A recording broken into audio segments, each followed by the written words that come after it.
And while I love making Americans healthy again, I'm a fitness guy like you. Like I want to see everyone healthy and have a good shot at life. But one of the things that impressed me, and it said, Joni, when he comes, I only have one question, and it was related to that.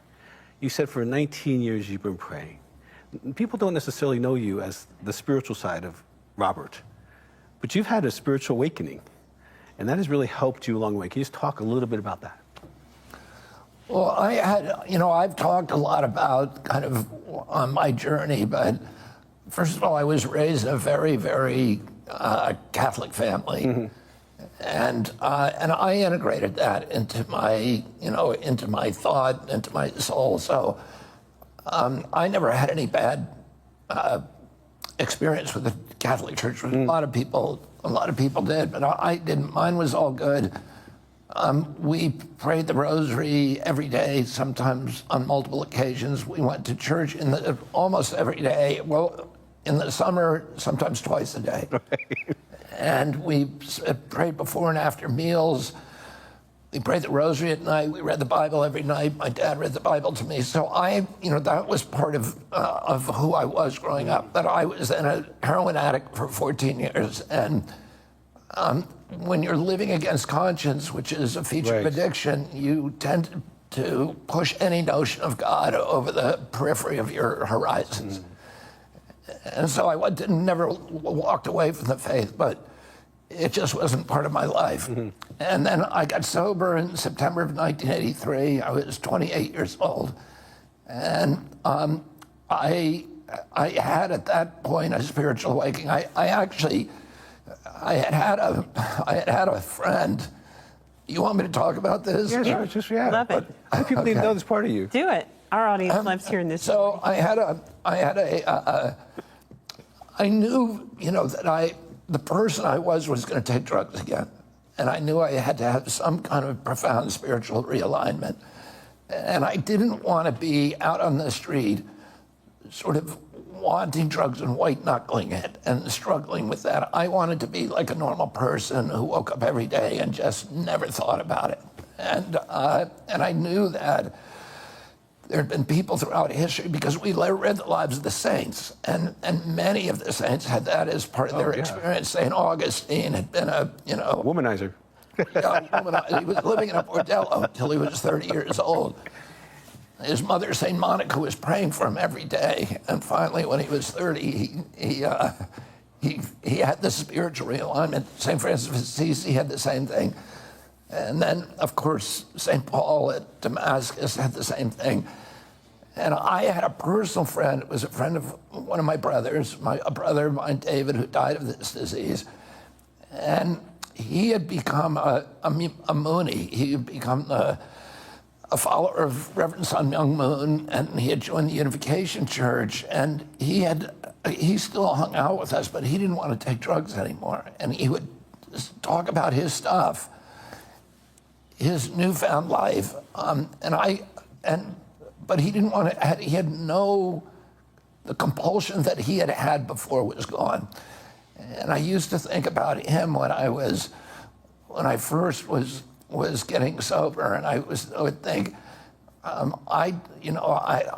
this was my twisted thinking at the time. I would say to myself, I'd rather be dead than be a Mooney, but I wish somehow I could distill whatever it was, whatever power it was that made him impervious to this compulsion without becoming like a religious nuisance. And I read a book at that point by Carl Jung, and Carl Jung was a contemporary of Freud's. He also, but unlike Freud, who was an avowed atheist, Jung was a deeply spiritual man. His father had been a preacher. A very interesting relationship with his father. His father had a dry faith. He was very good at uttering the palliatives and the contemporary or the sort of the consensual understanding of religion, but he never had an authentic spiritual experience, which Jung did starting when he was about 3 years old.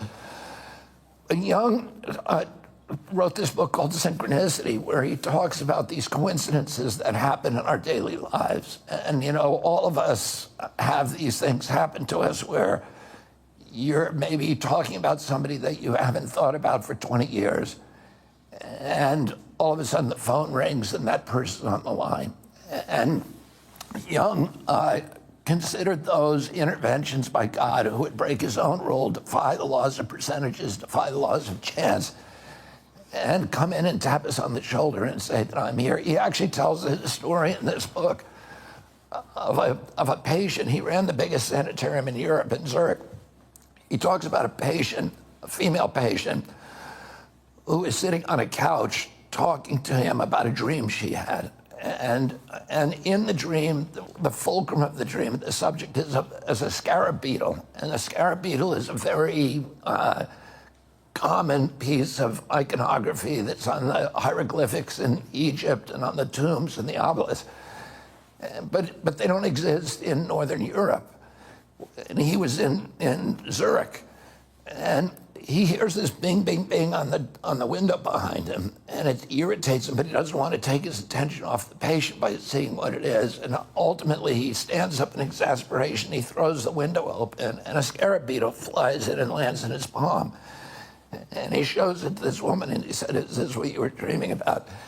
And those kind of things happen to him all the time. So God gave you some kind of faith encounter. Yeah, well, what happened to me, he says in that book, he says he tries then, he's not only a very deeply spiritual man, but he's also a faithful scientist.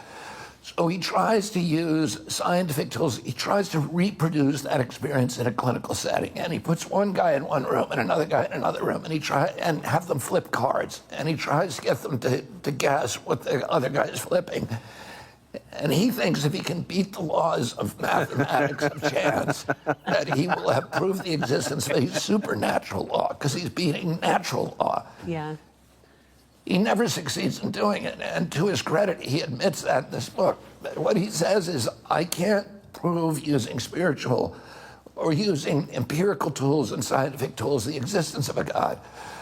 But having seen tens of thousands of patients come through his facility, he said, I can prove that people who believe in God get better faster and that their recovery is more durable and enduring. And for me, that was more impactful than if he said he had proved the existence of a God, which I wouldn't have believed. At that point. At that point, right. With scientific tools, right? But what he was saying was, what I heard him saying is that it's irrelevant if there's God up there. If you believe in it, that your chance of recovery is going to be much greater. And I had already made a commitment to myself that I would do whatever I needed to do to improve my chance of recovery by even 1%. And what he says, and then I was faced. So I made an intellectual decision. I'm going to start believing in God. And then I'm faced with the dilemma that everybody who makes that commitment has, which is, how do you start believing in something that you can't see or smell or touch or taste or acquire with your senses? And Jung solves that problem, and he says you fake it till you make it, you act as if, and that the compliance will precede the evidence. You will see the evidence, and it will be overwhelming. I think the way we talk about that is we talk about, you turn your life and will over, or you surrender. Yeah. And Joni has a whole book on surrendering all. And when we surrender to God, he makes all things possible. And your life is like a whole testimony of like taking a drug addict and now you ran for president. Like, that's crazy stuff, it's right? It's like a surrender of the heart and connecting to the one who created you. I mean, it's like we're like a computer not connected to the internet without God. I mean, it changes everything, your perspective, even divine insight and wisdom that he has, gifts and talents, abilities that he's put on the inside of us that we don't even know about, that when connected to him, he's able to use us. And it's like he puts his super to our natural, and things happen, like you said, that you can't understand, you can't explain. And of course... well, I had this experience. I made a decision, okay, I'm going to surrender. And the way that Jung, sort of recommends is that I started looking at my life and every day as every day involved about 40 decisions that I have to make. And that each one of them now, for me, had a moral dimension. Mm-hmm. So do I get out of bed when the alarm rings immediately, or do I stay in bed for another 20 minutes with my indolent thoughts? Do I make the bed? Do I hang up the towels? If I reach in the closet and pull out a pair of blue jeans and all of the wire hangers fall on the floor, do I go in there and clean them up? I unmess. Do I put the shopping cart where it's supposed to go? I do. And and that is a way of continually surrendering, of staying in that posture of surrender all day, of continually asking myself, what is the next right thing to do? And behaving even when I don't have an audience. And so I made that commitment to do that. But then I had the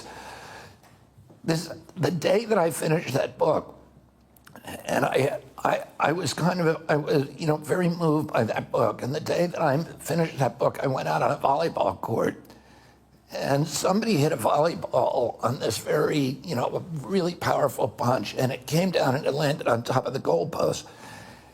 And I said out loud, so everybody heard me, I said, that ball is going to get hit by a Mack truck.